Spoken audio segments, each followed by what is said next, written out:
Bienvenue dans la saison 2 de Spiritualité du Monde. Ce nouveau chapitre plus intime et plus proche nous ouvre aux multiples formes de spiritualité pratiquées en France, à ces lieux vibrants, ces êtres inspirants et ces enseignements passionnés. Nous explorerons la mémoire des lieux, la médiumnité, la numérologie, la lecture du corps et de l'âme et toutes ces pratiques qui relient le visible à l'invisible. Une saison profondément ancrée à la Terre où chaque rencontre nous reconnecte un peu plus à d'autres dimensions de nous-mêmes. Nous voyagerons en Gironde, chez moi, à Lacanau, mais aussi dans la Vienne, à la découverte de lieux improbables, de rituels ancestraux et de savoirs qui transforment. Bienvenue dans ce nouveau chapitre, là où tout commence. Bienvenue dans ce nouvel épisode de Spiritualité du Monde. Je suis Lilou, nous sommes dans le Poitou, devant le monastère de Schöckerling et je vous promets aujourd'hui une expérience extraordinaire. Nous allons rentrer à l'intérieur de ce monastère qui est ma foi assez secret et vous allez pouvoir voir une Davina comme vous ne l'avez jamais vue. On va passer une journée entière ici, je vous promets plein de rebondissements et quelques révélations qui vont être extraordinaires et avoir un impact dans votre vie. Allez, venez avec moi.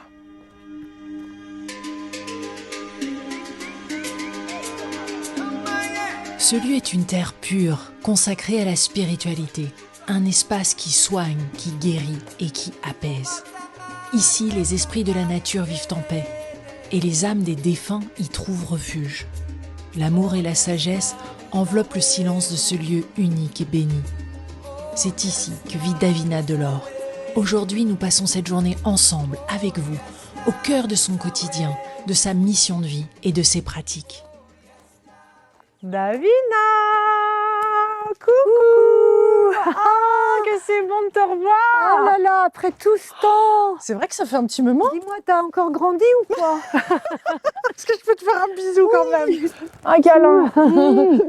Quel bonheur! Oui, oui, oui. Oui, nous ne sommes pas les mêmes gabarits, mais... Oui, ça c'est vrai, mais alors justement, c'est ce qui fait notre charme, non? Oui, ça me fait tellement du bien. Je viens de lire ton livre, j'ai envie d'en parler, Oui! parce que c'est quand même l'occasion. C'est gentil. Tu ouvres pas souvent les portes du monastère? Non, c'est vrai, Et rarement. puis là, tu divulgues des choses quand même qui sont... Que j'ai jamais dit. Que jamais ouais, dit. c'est Voilà. vrai. Et donc j'ai hâte de pouvoir en parler avec toi et de découvrir plein de petits recoins et Oui, c'est ce qu'on va faire. de ce monastère. Et puis aussi, je sais que Tenzin tout à l'heure va venir. Oui, absolument. Notre frère moine, Ouais. Tenzin Pempa. Ouais. Donc Ouais. merci pour ta confiance, Davina, toujours renouvelée. Oui, mais j'ai très confiance en toi, en ton instinct, en ce que tu fais. Je sais que c'est toujours justement approprié. Ah. Et que voilà, donc moi je te fais confiance, effectivement. Sans plus attendre et en Oui. rentrant directement dans le sujet, Oui. ce lieu, il est dédié à quoi?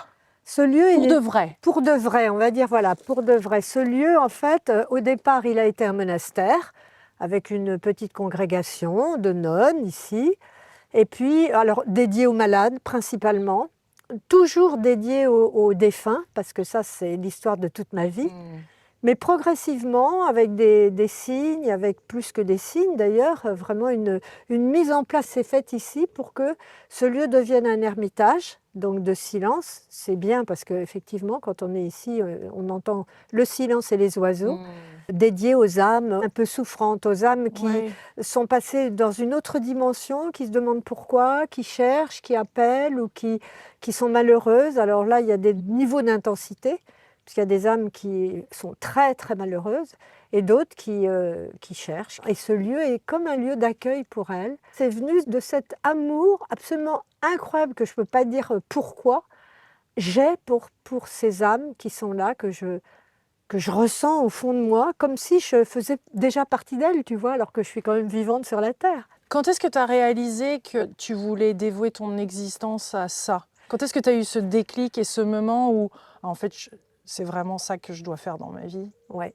Ce déclic, je l'ai eu il y a 7 ans à l'occasion de, de mon zona ophtalmique qui m'a fait faire un petit bond dans cet absolu où je ne suis pas restée longtemps, mais suffisamment pour comprendre que j'avais quelque chose d'autre à faire dans cette dernière partie de ma vie, que j'avais à entrer davantage, alors que toute ma vie a quand même été dans ce contact avec les âmes, avec l'au-delà, mais là, ça a été vraiment très fort, c'est comme une demande et comme tout de suite une joie de pouvoir accepter ça, ces rencontres quasiment permanentes avec les âmes les plus souffrantes, oui, que j'aime vraiment.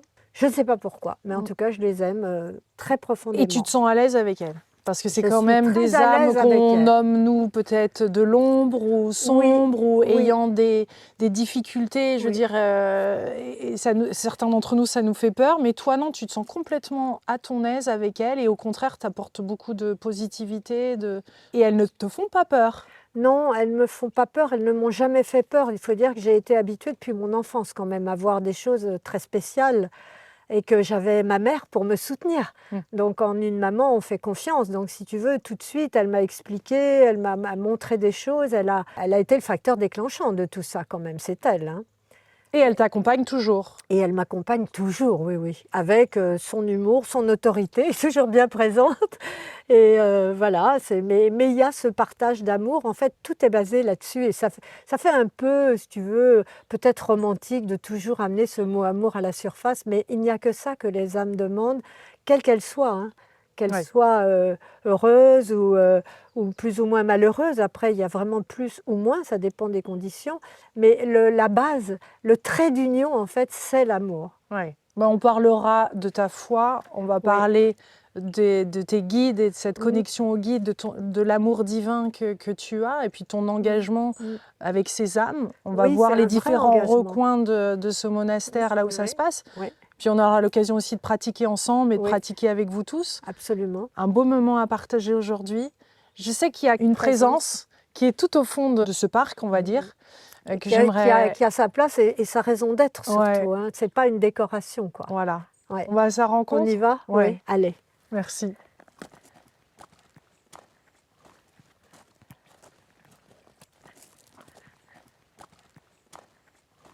Alors là, bah, le fameux stupa quand même, qui est au Oui, centre de ce magnifique oui, monastère. Il oui. représente quoi pour les Bah, bouddhistes, hein, quand même oui, là? pour les bouddhistes, ah bah oui, c'est un monument bouddhiste qui est traditionnel depuis la nuit des temps, Ouais. qui existe dans tous les monastères. Tous les monastères bouddhistes ont un stupa. En fait, c'est le corps du Bouddha. Corps, parole, esprit du Bouddha. Il est entièrement, tous les stupas sont entièrement chargés, c'est-à-dire pleins à l'intérieur, Qu'est-ce qu'il y a à de l'intérieur? rouleaux de mantra énormes, consacrés. En dessous, tu as tout ce qui concerne la matérialité de la terre avec toutes les souffrances que ça peut comporter. Tu vois, on va jusqu'à mettre des armes même dans le... On creuse, c'est creusé, il y a une fosse, Ah, ouais. et dedans. Et nous, ce qu'on a fait, c'est que comme on a toujours une bonne communauté humaine qui vient ici participer à ce qu'on fait, en fait, toute personne qui est venue, qui était là pour l'édification de ce stupa, il y avait une fosse, donc là, il n'y avait pas le stupa, et on a donné aux gens, comme il y a d'énormes pierres ici qu'on trouve partout dans la nature, on a donné aux gens une pierre et on leur a dit, dans cette pierre, vous mettez toutes vos difficultés, tout ce que vous voulez voir disparaître de votre vie en fait, D'accord. ou même des colères que vous avez pu avoir avec votre conjoint ou autre. C'est comme une espèce de pardon. Et vous déposez ça dans la fosse. Donc là, le stupa, il est bâti là-dessus et il représente le corps du Bouddha, mais en même temps, il représente la nature humaine telle qu'elle est. Donc il y a des niveaux, il y a un niveau de richesse, un niveau c'est une ascension, si tu veux. Ce stupa, il montre une ascension vers la lune, le soleil et l'au-delà de la lumière. Et en même temps, c'est un édifice qui sert aux morts, tu vois. On met des reliques, il y a des reliques du Bouddha ici qui nous ont été données par le Dalai Lama. Parce que quelle est la relation à la mort pour les bouddhistes? On considère que la mort n'existe pas. Eh oui. Voilà. Et toi, tu es très à l'aise avec l'au-delà? Ah oui, Toujours? oui. Depuis Toujours. petite? Ah bah toujours, j'ai été habituée, je suis née dans ce berceau-là en Ouais, fait. ouais, Oui. ouais. Et pourtant qui était plus catholique, et là tu as fait tes vœux en 2004, donc tu es nonne, Ouais. tu as ce background, on va dire, de psy, Oui, que tu as étudié, oui. et tu es médium. Donc comment Ouais. tout ça se Bah déjà, réconcilie ou se... Ou... ouais. Ouais, Bah comme j'avais passé, si tu veux, toute la partie de mon enfance et de mon adolescence à toutes ces choses du monde, des autres mondes, ouais. à un moment donné, il m'a fallu poser tout ça. Donc j'ai fait des études de psy pour étudier la conscience humaine, comment ça fonctionne dans toutes les circonstances que les êtres peuvent rencontrer. Donc ça, c'est le côté psy. Et la médiumnité, bah, elle ne m'a jamais quittée. Ouais. Ouais. On va retrouver ce fameux cerf et puis je crois qu'il a 2-3 choses à nous dire et toi Oui, aussi absolument. à nous révéler. Il est très vivant. Ouais. Il est dans la continuité de mon histoire finalement. Ouais. Et il a une incroyable présence.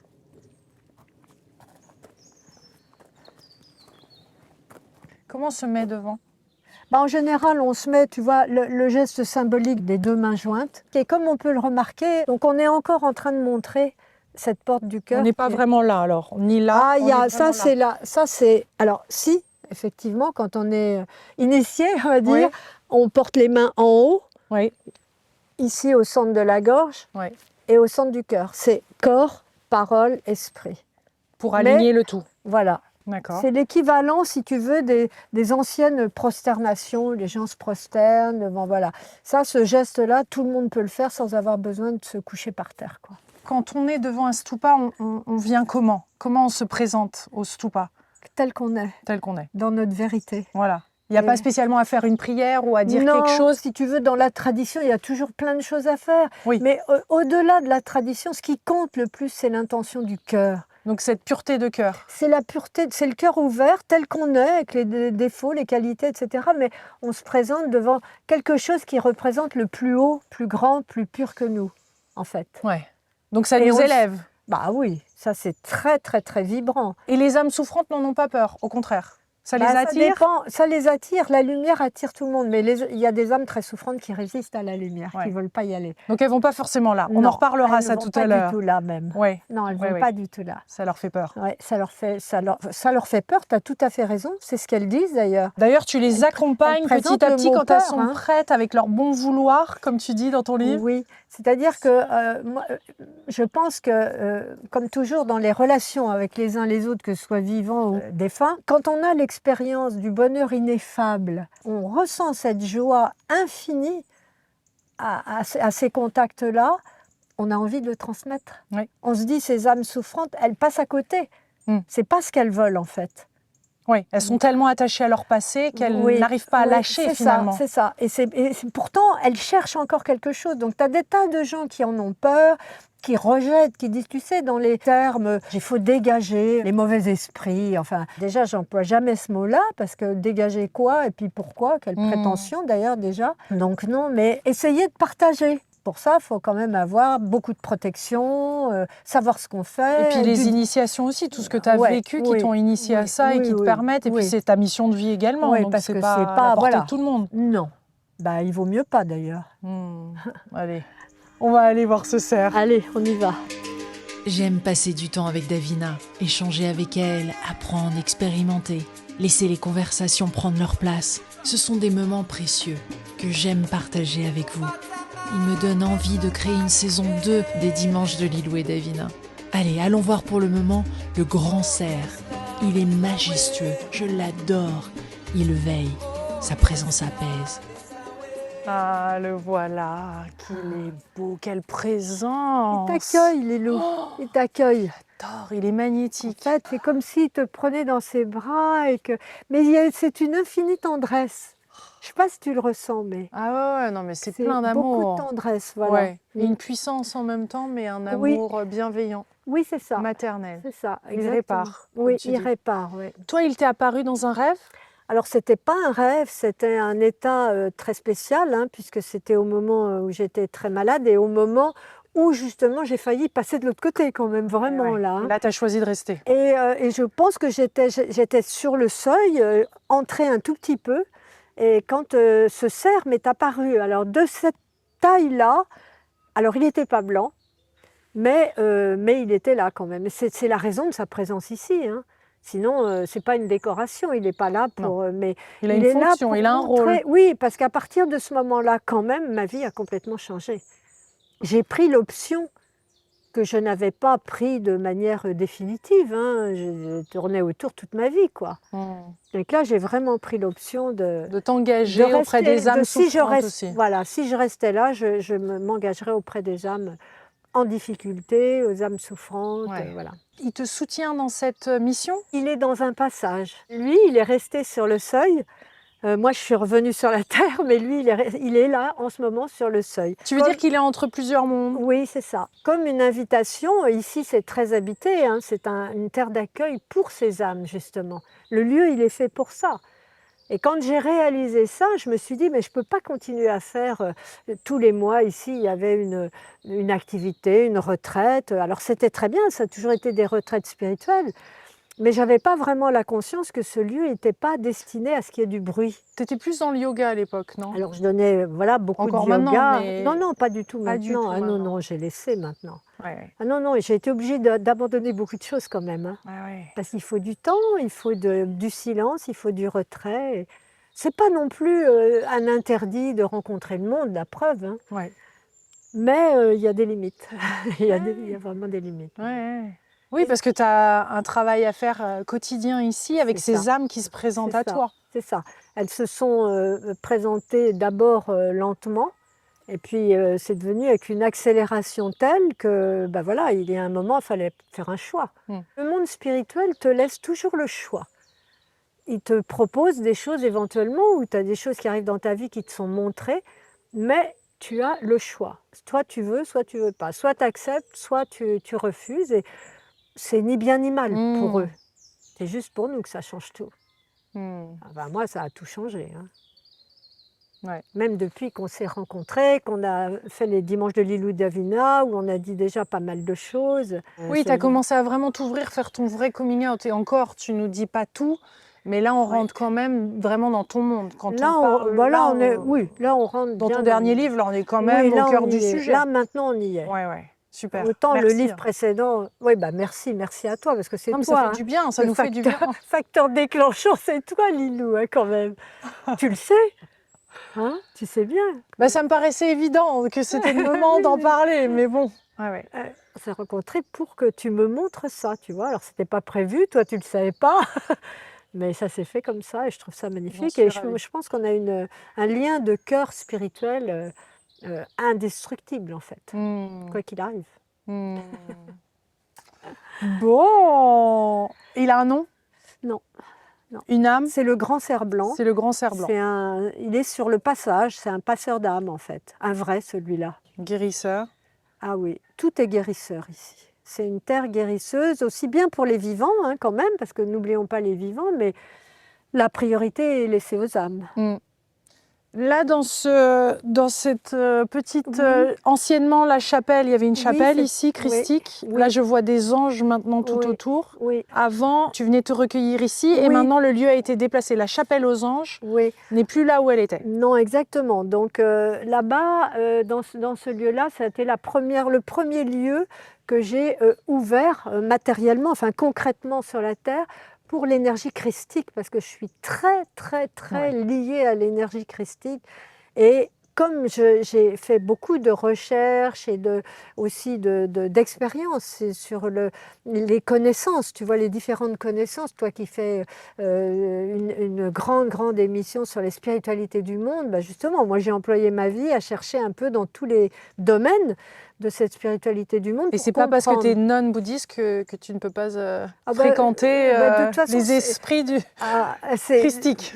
Non, surtout pas. L'énergie christique, je peux même dire qu'elle est prioritaire pour moi. Tu vois, j'ose le dire. Mais elle est en union parfaite avec le bouddhisme, l'énergie bouddhique. Pas le bouddhisme, l'énergie bouddhique. C'est pas pareil. Ouais, c'est beaucoup plus vaste. Le cœur bouddhique n'est pas ce qu'en ont fait les hommes. Voilà, tu vois. Il y a l'enseignement, mais il n'y a pas toutes les règles.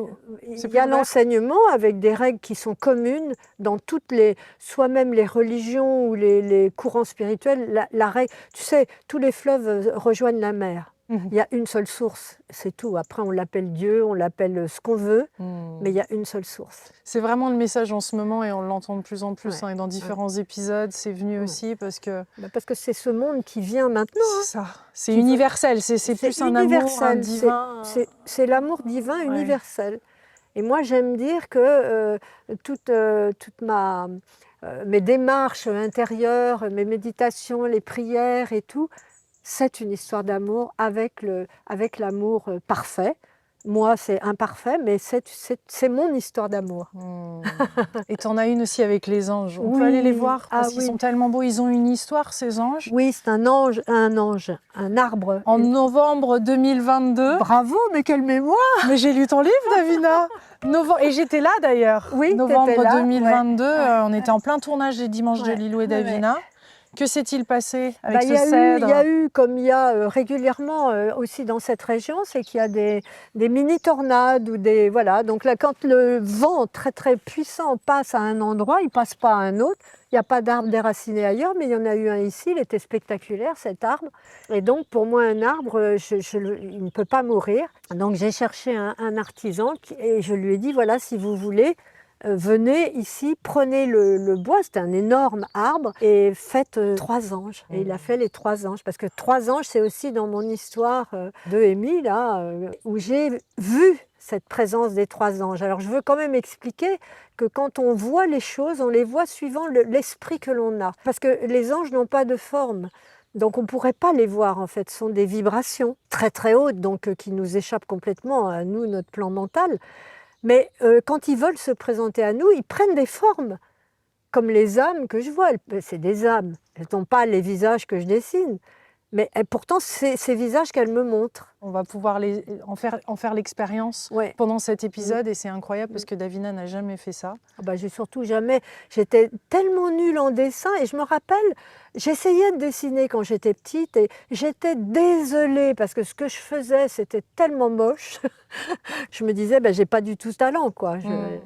Et un jour, subitement, j'ai été prise d'une espèce de... à l'intérieur de moi, une espèce de frénésie, quelque chose de très... Je ne sais pas comment dire, au centre de moi, c'est une espèce de puissance. Chaque fois que ça se produit, que je dessine, il y a... Enfin, ça me plaît de dire j'ai quelqu'un qui vient et qui dessine, quoi. Quand ils viennent, les dessins, je les vois à l'extérieur. Et quelquefois, je me dépêche, je vais chercher mon cahier de dessin, le crayon, la gomme, je reviens, il n'y a plus rien. Ah oui. Tu vois, là, par exemple, en ce moment, si tu te tournes, tu vas voir, regarde, tu regardes et tu vois sur la brande, tu vois quelque chose, un profil. Tu le vois, là, sur la brande? En effet, ce lieu est habité. La nature et les esprits sont présents et communiquent de multiples façons. Ils sont nourris par d'innombrables attentions bienveillantes, une invitation à interagir, des cristaux, des prières, une écoute sincère. Ici, ils osent se dévoiler et communiquent avec Davina. Sa présence avec l'invisible devient palpable, réelle, concrète. Allons maintenant rencontrer ces poules. Elles font elles aussi partie de son quotidien, de ses rituels, et elle les chouchoute avec la même présence.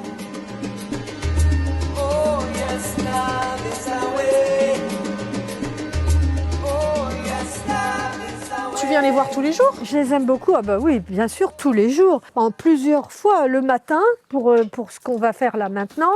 Ouais. Voilà.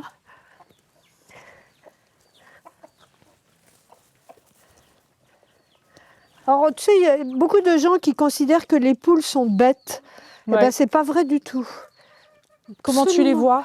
C'est des personnages incroyables, elles sont très drôles. Même en région parisienne, j'avais installé un poulailler. J'adore les poules. Ouais. Tu leur donnes un petit nom. Le coq qui est là, magnifique, s'appelle Pietro. Voilà, Pietro. Pietro, il a une voix de ténor. Hein, je l'ai entendu ce matin à 5 h. Voilà. Pietro, t'es beau. Pietro. Ah, il est très attentif à toi, là. Coucou, Pietro. Je change la paille, je fais le ménage tous les jours. Je fais le ménage de leur litière en fin de journée. Deuxième service.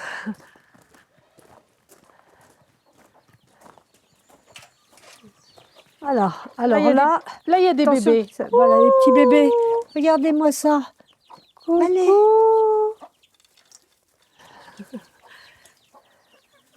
Allez les bébés. Coucou, chouchou. Ah oui, mais ils sont mignons. Voilà, voilà. Comment il va s'appeler ce petit gris? Jules? Voilà, c'est toi qui... je crois que c'est une fille. Ah, Julia. Julie. Julia. Julie. Julie. Julie. Est-ce que ça te plaît, Julie? Ça a l'air. Ouais. Ah oui. Ça, vous aimez bien quand ça tombe comme ça. Ah, il est mignon. Oh là là là là. Ah, j'aime bien ça. Comme une petite douche de graines. T'en as sur le dos. Ah bah voilà. Julie, elle l'a oui. pris. Ouais, c'est... L'univers des poules. J'adore les observer. Je comprends que C'est tu peux y mignon, passer hein. des heures, Ah là. ouais, ouais. Les petits Non, bouts, non, là, c'est comme bon. ça, en train de C'est se des doucher sous les Des graines. petits amours, puis ils sont confiants. C'est touchant, quoi. Amandine, Julie, Oui. Hector, toute Ouais. la petite clique. Ils ont des nouveaux prénoms. Cette première partie d'épisode se termine avec une arrivée très spéciale, celle de Tenzin Pempa, moine tibétain, avec qui nous avons co-créé avec Davina les 3 coffrets de mantras sacrés. Je l'adore. C'est un bonheur immense de le revoir. Sa pureté, sa bienveillance, son sourire et ses prières sont une véritable bénédiction. C'est la première fois que j'assiste ici au monastère à une cérémonie de cette envergure. Je me sens profondément privilégiée de partager avec vous ce moment unique.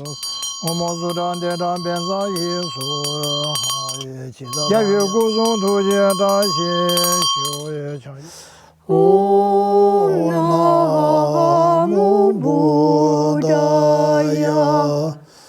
Om Namo Dhammaya. Om Namo Sanghaya.